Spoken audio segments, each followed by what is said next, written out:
10 మంది పార్టీ ఫిరాయించిన ఎమ్మెల్యేలు ఉన్నారు కదా. ఇగో దాంట్లో 5గురు ఎమ్మెల్యేల మీద తీర్పు చెప్పింది స్పీకర్. ఏం కొత్తదేం కాదు, ముందు నుంచి ఊహించిందే, అందరూ ఊహించిందే. బీఆర్ఎస్ పార్టీ వాళ్ళు ఊహించారు, తెలంగాణ సమాజం కూడా ఊహించింది, తెలంగాణలో ఉన్న మేధావులు కూడా ఊహించారు. అంతకు మించి కొత్తగా ఏం చెప్పలే వీళ్ళు. నిన్న 5గురి మీద తీర్పిచ్చిర్రు, ఇవాళ ఇంకొక 3 మీద ఇస్తారట. మొత్తం 10 మంది కదా పార్టీ మారినోళ్ళు. మొత్తం 10 మంది ఎమ్మెల్యేలు పార్టీ మారిర్రు. ఇక వీళ్ళది ఏందో చూడుర్రి అని బీఆర్ఎస్ పార్టీ స్పీకర్కి చెప్పింది. స్పీకర్ని అడిగింది, అది తేలలే. ఈడ కోర్టుకు పోయిర్రు, హైకోర్టుకు పోయిర్రు, ఆ నుంచి సుప్రీంకోర్టుకు పోయిర్రు. సుప్రీంకోర్టుకు పోయినాక ఇంకా సుప్రీంకోర్టు ఏమన్నదంటే స్పీకర్కి చాలా సీరియస్గానే చెప్పింది. అంతకుముందు కూడా 2-3 సార్లు చెప్పింది. చెప్తే వినకపోవడంతో ఇక గట్టిగానే మీరు కొత్త సంవత్సరం వేడుకలు ఎక్కడ చేసుకోవాలనుకుంటున్నారు, కొత్త సంవత్సరం ఏడు ఉండాలనుకుంటున్నారు మీరు అని కోర్టు అడిగింది.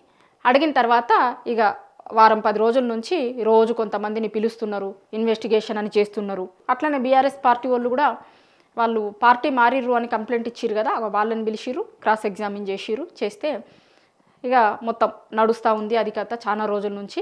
సుప్రీంకోర్టు స్ట్రిక్ట్గా చెప్పింది. చెప్పడంతో ఇక ఇదంతా ప్రాసెస్ స్పీడప్ అయింది. ఇప్పుడు స్పీకర్ ఏం చెప్పిండు, వాళ్ళు అర్హులే అని చెప్పిండు, అనర్హులు కాదు అన్నారు. వాళ్ళు పార్టీ మారినట్టు ఆధారాలు ఏమీ లేవు, వాళ్ళు బీఆర్ఎస్ పార్టీలోనే ఉన్నారు అన్నారు. ఇప్పుడు వాళ్ళు బీఆర్ఎస్ పార్టీలోనే ఉంటే చాలా ఫోటోలు, వీడియోలు, వాళ్ళు బహిరంగంగా మాట్లాడిన మాటలు, అదే వాళ్ళ తెలంగాణ కాంగ్రెస్ ట్విట్టర్ హ్యాండిల్లో రేవంత్ రెడ్డి సమక్షంలో చేరిండు అని రాసుకున్న రాతలు అన్నీ ఏమవుతాయి? వాళ్ళు బీఆర్ఎస్ పార్టీలోనే ఉన్నారట, బీఆర్ఎస్ ఎమ్మెల్యేలే, వాళ్ళు అనర్హులు కాదు, వాళ్ళు వేరే పార్టీలోకి ఫిరాయించినట్టు ఆధారాలు ఏం లేవు, ఈ 5గురు ఎమ్మెల్యేలు బీఆర్ఎస్లోనే ఉన్నారు అనేది నిన్న స్పీకర్ గారు చెప్పింది. ఇంత కండ్లకు గట్టినట్టు ఆధారాలు కనిపిస్తున్నప్పుడు ఈ 5గురు ఎమ్మెల్యేలు ఎవరు చెప్తాను నేను. నిన్న చెప్పింది ఎవరి మీద అంటే తెల్లం వెంకట్రావు, అరికెప్పుడు గాంధీ, బండ్ల కృష్ణమోహన్ రెడ్డి, ప్రకాష్ గౌడ్, మైపాల్ రెడ్డి. ఈ 5గురివి నిన్న చెప్పింది. ఇవాళ ఇంకొక 3గురిది చెప్తుందట. మరి మొత్తం 10 మంది కదా, ఇంకిద్దరు ఎవరు అని డౌట్ వస్తుంది కదా మీకు. ఆ ఇద్దరు ఎవరంటే దానం నాగేందర్, కడియం శ్రీహరి. దానం నాగేందర్, కడియం శ్రీహరిలది ఏంది అంటే వీళ్ళదిగా సపరేట్ ముచ్చట. ఖచ్చితంగా ఉప ఎన్నికలు ఫేస్ చేయాల్సిందే వాళ్ళు. స్పీకర్ కూడా వీళ్ళు పార్టీ మారినట్లు ఆధారాలు లేవు అని చెప్పడానికి లేదు. ఎందుకంటే దానం నాగేందర్ అనేటైనా కాంగ్రెస్ పార్టీ గుర్తు మీద పోటీ చేసిండు. దాన్ని ఎటు చేసినా ఏం చేసినా సమర్థించుకుంటానికి లేదు, ఎట్టి పరిస్థితులు అది సమర్థన్ కానే కాదు. కడియం శ్రీహరి గారిది వాళ్ళ బిడ్డ ఎంపీ ఎన్నికలలో పోటీ చేస్తే కాంగ్రెస్ పార్టీ తరఫున ఆ ఎలక్షన్కి సంబంధించిన ప్రాసెస్ వాటిలలో సంతకాలు చేసిండు. కాబట్టి ఆ రెండు ఇక ఉప ఎన్నికలు ఫేస్ చేయాల్సిందే, వాటికి ఏం చేయలేరు. అందుకోసమని ఇవాళ ఏం చేస్తారట, ఇంకా 3 ఉన్నాయి కదా. మొత్తం 10 మందిలో నిన్న 5గురిది అయిపోయింది. వీళ్ళిద్దరిని తీసేస్తే ఇంకొక 3 ఉంటాయి. ఆ 3 మీద తీర్పు ఇవాళ ఇస్తారట. ఇక నిన్న 5 తీర్పు చూసిన తర్వాత ఇవాళ 3 మీద తీర్పు ఎట్లొస్తుంది అనేది అందరికి అర్థమై ఉంటుంది. నిన్న 5గురు దాంట్లో తెల్లం వెంకట్రావు అనేటైనే చాలా కాంగ్రెస్ పార్టీ వేదికలలో పాల్గొన్నాడు. ఆయన తర్వాత బండ్ల కృష్ణమోహన్ రెడ్డి అనేటైనైతే ఆ ఊర్లలో వేసిన ఫ్లెక్సీలలో కాంగ్రెస్ పార్టీ నాయకులు కార్యకర్తలలో ఈయన ఫోటో వేసుకున్నాడు. అప్పుడు ఏం చేసిండంటే ఆయన పోలీస్ స్టేషన్లో కంప్లైంట్ చేసిండు, నేను బీఆర్ఎస్ ఎమ్మెల్యేని, కాంగ్రెస్ వాళ్ళు నా ఫ్లెక్సీలలో ఫోటో వాడుకుంటుర్రు, ఇది చేస్తుర్రు, వాడుకోవద్దని చెప్పుర్రి అని కేసు వేసిండు ఆయన. ఇగో ఇట్లా ఉన్నాయి. మరి మీరు బీఆర్ఎస్ మీటింగ్లకు ఎందుకు పోతలేరు, శాసనసభ పక్ష సమావేశాలకు ఎందుకు పోతలేరు, లేకపోతే వాళ్ళు బహిరంగ సభలు పెట్టినప్పుడు ఎందుకు పోతలేరు అంటే మాకు ఆరోగ్యం బాగాలేదు కాబట్టి పోతలేము అని చెప్పిరట. ఇక ఇంకా దారుణం ఏంది తెలుసా, అసెంబ్లీలో కూడా ఎట్లుంటుంది అంటే ప్రతిపక్ష పార్టీ ఎమ్మెల్యేలకి కేటాయించిన సీట్లు, అధికార పార్టీ ఎమ్మెల్యేలకు కేటాయించిన సీట్లు అట్లుంటాయి. ఇప్పుడు వీళ్ళు బీఆర్ఎస్ ఎమ్మెల్యేలు అయితే బీఆర్ఎస్ ఎమ్మెల్యేల దగ్గర కూర్చోవాలి కదా, వెనకాల కూర్చుంటున్నారు. వెనకాల ఎందుకు కూర్చుంటున్నారు అంటేనట అక్కడ బాత్రూమ్ దగ్గర ఉంటుంది కాబట్టి దానికోసమని వెనకాల కూర్చుంటున్నామని ఈ పార్టీ మారిన ఎమ్మెల్యేలు రిప్లై ఇచ్చిరట. వాళ్ళ దాంట్లో ఒక ఎమ్మెల్యే రిప్లై ఇచ్చిండట. నిన్న బీఆర్ఎస్ ఎమ్మెల్యే సంజయ్ చెప్తున్నాడు, కల్వకుంట్ల సంజయ్ చెప్తున్నాడు. ఇక ఇంతకంటే దారుణం ఉంటుందా, వీళ్ళు నియోజకవర్గంలో జనంకి ఏమని చెప్పుకుంటారు. ఇంత ఇప్పుడు మీరు పార్టీ మారితే ఎస్ మేము పార్టీ మారినాము అని చెప్పుకునేంత ధైర్యం అని ఉండాలి కదా. మిమ్మల్ని గెలిపించిన వాళ్ళు, మీరు బీఆర్ఎస్ ఎమ్మెల్యేలని గెలిపించిర్రు, ఆ రోజు ఆ పార్టీ గుర్తు మీద పోటీ చేసిర్రు. ఇప్పుడు మీరు పార్టీ మారితే నియోజకవర్గం మీకు ఓట్లేసిన జనాల కన్నా కనీసం బాజాప్తా ఎస్ మేము పార్టీ మారినామని చెప్పుకునేటట్టు ఉండాలి కదా. ఒక పార్టీలో గెలిచి ఇంకో పార్టీలో చేరి మళ్ళీ ఇవాళకి కూడా మేము అదే పార్టీలో ఉన్నామని చెప్తున్నారు. ఇక ఇంకా దారుణం ఏంటంటే 40 ఏళ్ల కింద ఈ చట్టం వచ్చింది, ఫిరాయింపు నిరోధక చట్టం. తీసుకొచ్చింది ఎవరు, రాజీవ్ గాంధీ గారు. ఇప్పుడు రాహుల్ గాంధీ వల్ల నాన్న రాజీవ్ గాంధీ గారు తీసుకొని వచ్చారు. దానికి ఇప్పుడు తూట్లు పొడుస్తుంది ఎవరు, వీళ్ళ కాంగ్రెస్ పార్టీ. వాళ్ళ కాంగ్రెస్ పార్టీనే తీసుకొచ్చింది ఆ చట్టాన్ని. ఆ చట్టం మీద వాళ్ళే తూట్లు పొడుస్తున్నారు. ఇప్పుడు రాహుల్ గాంధీ గారు చెప్తారు కదా, రాజ్యాంగం చేతులు పట్టుకొని చాలా రాష్ట్రాలల్లో ప్రభుత్వాలని కూలగొడుతున్నారు, లేకపోతే గెలిచిన ఇప్పుడు బీజేపీ పాలిత రాష్ట్రాలలో ఏమవుతుందట అంటే వాళ్ళు మొత్తం వేరే పార్టీ ఎమ్మెల్యేలను తీసుకుంటున్నారు, పడగొడుతున్నారు ప్రభుత్వాలు, ఇది రాజ్యాంగానికి మంచిది కాదు, కాపాడండి రాజ్యాంగాన్ని అని వాళ్ళు ఒక రెడ్ బుక్ చేతులు పట్టుకొని తిరుగుతున్నారు, రాజ్యాంగం బుక్ని. మరి తెలంగాణలో మీ ప్రభుత్వం ఉన్న దగ్గర రాజ్యాంగాన్ని కాపాడుతున్నారా? అంటే దేశం మొత్తం ఒకటి మాట్లాడతాం మేము, మా రాష్ట్రంలో మేము పాలించే రాష్ట్రంలో మాత్రం మేము ఇంకొకటి చేస్తాము అనేదాన్ని నిన్న బహిరంగంగా ఒప్పుకున్నారు. మేము చెప్పేదానికి మేము చేసేదానికి పోలిక లేదు.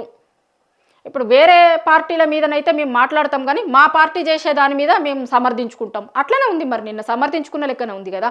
వాళ్ళు ఓపెన్గా వేరే పార్టీలో చేరిర్రు, సీఎం గారి సమక్షంలో కండువాలు వేసుకున్నారు, కానీ వాళ్ళు పార్టీ మారలేదని చెప్తున్నారు. మళ్ళీ ఏమంటుర్రు ఈడ, అది చేర్చుకుంది ఎవరు? మీ ముఖ్యమంత్రి కదా. మీ ముఖ్యమంత్రి ఇంటికి పోయి చేరిరు.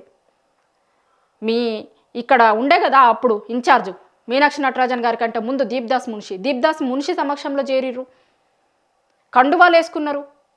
మేము చేరినామని కొంతమంది ప్రకటించుకున్నారు. ఇక అంత ధైర్యము ఎమ్మెల్యేలకి లేదు, మేము చేరినాము అని చెప్పుకునే ధైర్యము, చేర్పించుకున్నాము అని చెప్పుకునే అది కాంగ్రెస్ పార్టీకి లేదన్నట్టు అవుతుంది. ఇప్పుడు వాళ్ళు తీసుకొచ్చిన చట్టాన్ని వాళ్ళే తుంగల దొక్కుతున్నారు. ఆ కాంగ్రెస్ తీసుకొచ్చిన చట్టమే, దాన్ని వాళ్ళ అధికారంలో ఉన్న రాష్ట్రంలో దొక్కుతున్నారు. ఇంకా మిగతా రాష్ట్రాల గురించి అడిగే అర్హత ఎక్కడుంటుంది మీకు? మిగతా రాష్ట్రాలలో జరిగే దాని గురించి ఎందుకు ఇట్లా చేస్తున్నారు అని అడిగినప్పుడు వాళ్ళు డెఫినెట్గా తెలంగాణను ఎగ్జాంపుల్గా చూస్తారు కదా. అరే మీరు అధికారంలో ఉన్న, మీ పార్టీ అధికారంలో ఉన్న తెలంగాణలో మీరేం చేస్తున్నారు? వేరేటోళ్ళని ప్రశ్నించే ముందు ఇప్పుడు అవతలలోని ప్రశ్నిస్తే అవతలలో దిక్కు 1,000 చూపిస్తే మీ దిక్కు 4,000 చూపిస్తున్నాయి కదా. మీరు తెలంగాణలో చేస్తుంది ఏంది అని అడిగితే సమాధానం చెప్పగలుగుతారా రాహుల్ గాంధీ గారు? అంటే మందికి ఒక న్యాయం మాకో న్యాయం అన్న లెక్క ఉంది. వేరే దగ్గర తప్పు అన్నప్పుడు మీ దగ్గర తప్పు జరుగుతుందా ఒప్పు జరుగుతుందా చూసుకోరు. ఇక నిన్న మొత్తానికైతే స్పీకర్ గారు ఏమన్నారంటే వీళ్ళు బీఆర్ఎస్ పార్టీలోనే ఉన్నారు, కాంగ్రెస్ పార్టీలో చేరినట్టు ఎట్లాంటి ఆధారాలు నాకు లభించలేదు అనేది చెప్పారు నిన్న స్పీకర్ గారు. దీని తర్వాత ఏమవుతుంది, ఇక మళ్ళీ బీఆర్ఎస్ పార్టీ వాళ్ళు కోర్టుకు పోతారు. కానీ ఒక్క విషయం ఏంది అంటే మామూలుగా ఏమవుతుందంటే స్పీకర్ పరిధిలో ఉంది అని నాన్చేటోళ్ళు మామూలుగా ఎట్లుంటాయంటే ఎప్పుడైనా సరే స్పీకర్ తేల్చేంత వరకు స్పీకర్ పరిధిలో ఉంది అని అది నానుతూ ఉంటుంది. ఇప్పుడు ఈ 10 మంది ఇష్యూ కూడా అట్లనే చాలా రోజుల నుంచి నానుతుంది. ఇక కోర్టు స్ట్రిక్ట్గా చెప్పేసరికి ఇప్పుడు వాళ్ళు బీఆర్ఎస్ ఎమ్మెల్యేలే అని చెప్పారు. స్పీకర్ నిర్ణయం అయిపోయింది. ఇక స్పీకర్ నిర్ణయం అయిపోయింది కాబట్టి దీని మీద మళ్ళీ బీఆర్ఎస్ వాళ్ళు కోర్టుకు పోతారు. స్పీకర్ కోర్టులో ఉంటే ఇంకా కొన్ని రోజులు అట్లనే అవుతుండే, కానీ అది తేలింది కాబట్టి ఇప్పుడు మళ్ళీ కోర్టుకు పోయే అవకాశం ఉంటుంది. కోర్టుకు పోయిన తర్వాత కోర్టుల తీర్పులు ఎట్లొస్తాయి, ఏం జరుగుతాయి అనేది చూడాలి. ఇప్పుడు మొన్న చూసినాం మనం పశ్చిమ బెంగాల్లో ఒకటి చూసినాం కదా. పశ్చిమ బెంగాల్లో ఒకటి ఏమైందంటే కోర్టు చెప్పింది, ఆయన అనర్హుడిగా ప్రకటించింది. ఒక పార్టీలో గెలిచి ఇంకొక పార్టీలకు పోతే కోర్టే అనర్హుడిగా ప్రకటించింది.